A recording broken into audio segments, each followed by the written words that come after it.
जय हिंद दोस्तों। एग्ज़ाम की पॉइंट में एक बार फिर से आप सभी का स्वागत है।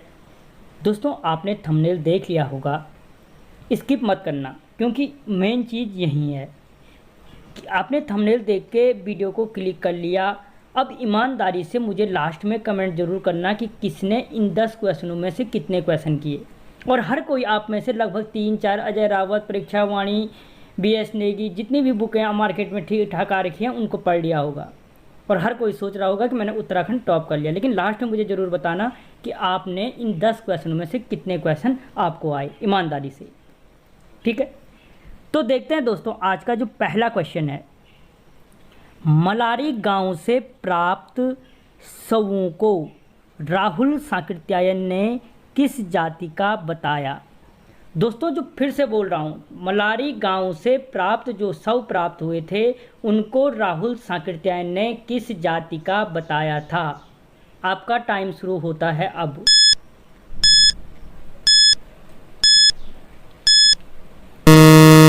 तो दोस्तों, किस जाति का बताया था? वो बताया था खस जाति का। किस जाति का? खस जाति का। ईमानदारी से लास्ट में ज़रूर बताना। और दोस्तों, चैनल को सब्सक्राइब कर लो यार। अगला क्वेश्चन, उत्तराखंड से प्राप्त लौह उपकरणों में सबसे प्राचीन लौह उपकरण है। दोस्तों, जो उत्तराखंड में लौह उपकरण प्राप्त हुए हैं उनमें सबसे प्राचीन लौह उपकरण कौन सा है? आपका टाइम शुरू हो रहा है अब।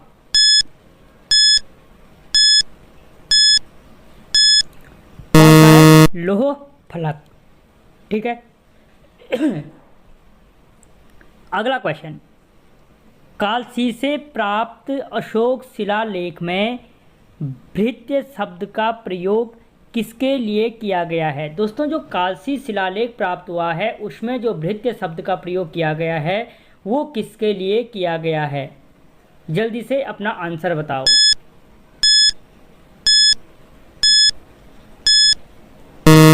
किसके लिए किया गया है दोस्तों? दोस्तों, वो किया गया है सेवकों के लिए। जो भृत्य शब्द का प्रयोग किया गया वो किसके लिए किया गया है? सेवकों के लिए किया गया है। अगला क्वेश्चन, किस स्थान के चित्रों की तुलना भीमबेटका के चित्रों से की जाती है? दोस्तों, जो उत्तराखंड में शैलचित्र प्राप्त हुए हैं उनमें से किस स्थान के शैलचित्रों की तुलना भीमबेटका के शैलचित्रों से की जाती है? जल्दी से आंसर कमेंट करें।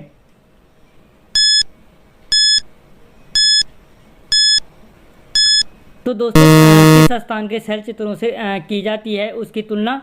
तो दोस्तों, याद रखना, उसकी तुलना की जाती है लाखू उड्यार से प्राप्त शैलचित्रों से। कहाँ से? लाखू उड्यार से प्राप्त शैलचित्रों से। अगला क्वेश्चन, तालेश्वर ताम्रपत्र से निम्न में से किसकी जानकारी प्राप्त नहीं होती है? नहीं होती है बोला दोस्तों, यानी जो पौरव वंश से संबंधित जो तालेश्वर ताम्रपत्र है उन ताम्रपत्रों से निम्न में से किस राजा के नाम का वर्णन नहीं मिलता है? क्वेश्चन इस तरीके से समझ लो। आपका टाइम शुरू होता है अब।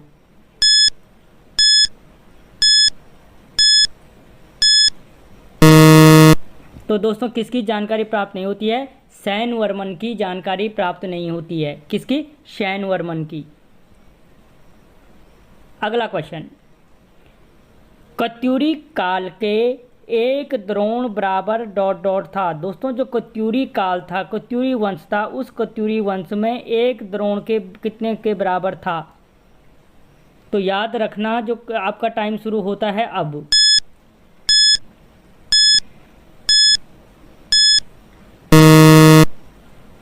तो दोस्तों, जो कत्यूरी काल में एक द्रोण था वो कितने के बराबर था? 32 शेर के बराबर था। ठीक है। अगला क्वेश्चन, तैमूर लंग का द्वितीय युद्ध सिरमौर के किस शासक के साथ हुआ था? दोस्तों, जो तैमूर लंग ने उत्तराखंड पे आक्रमण किया था उसका जो द्वितीय युद्ध हुआ था सिरमौर के किस राजा के साथ हुआ था? तो आपका टाइम स्टार्ट होता है अब।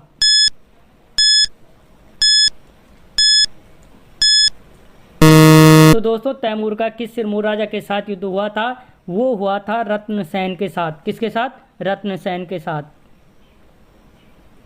अगला क्वेश्चन, सेम मुखेम में 7 मंदिरों का निर्माण किसने करवाया था? दोस्तों जो शैम मुखेम है, शैम मुखेम में जो 7 मंदिरों का निर्माण कराया था वो किस शासक ने कराया था या किस गणपति ने कराया था? आपका टाइम होता है स्टार्ट।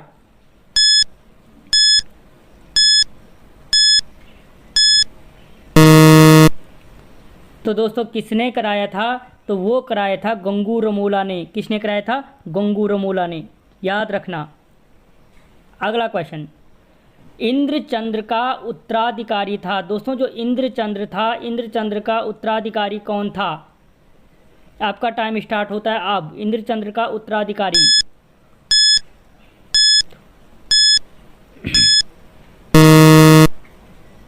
तो दोस्तों इंद्रचंद्र का उत्तराधिकारी कौन था? संसार चंद। कौन था? संसार चंद।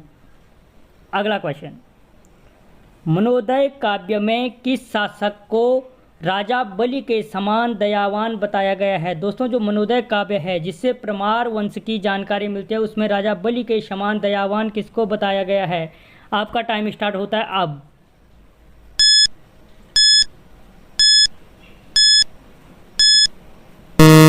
तो दोस्तों किसको बताया गया है? मानशाह को बताया गया है। किसको? मानशाह को। ठीक है, तो दोस्तों मुझे अंत में कमेंट में बताओ कि 10 में से आपने कितने क्वेश्चन सॉल्व किए, कितने क्वेश्चन आपको आए, ईमानदारी से बताना। और वीडियो अच्छा लगे तो लाइक ज़रूर करना, चैनल को सब्सक्राइब जरूर करना। मिलता हूं अगले वीडियो में, तब तक जय हिंद।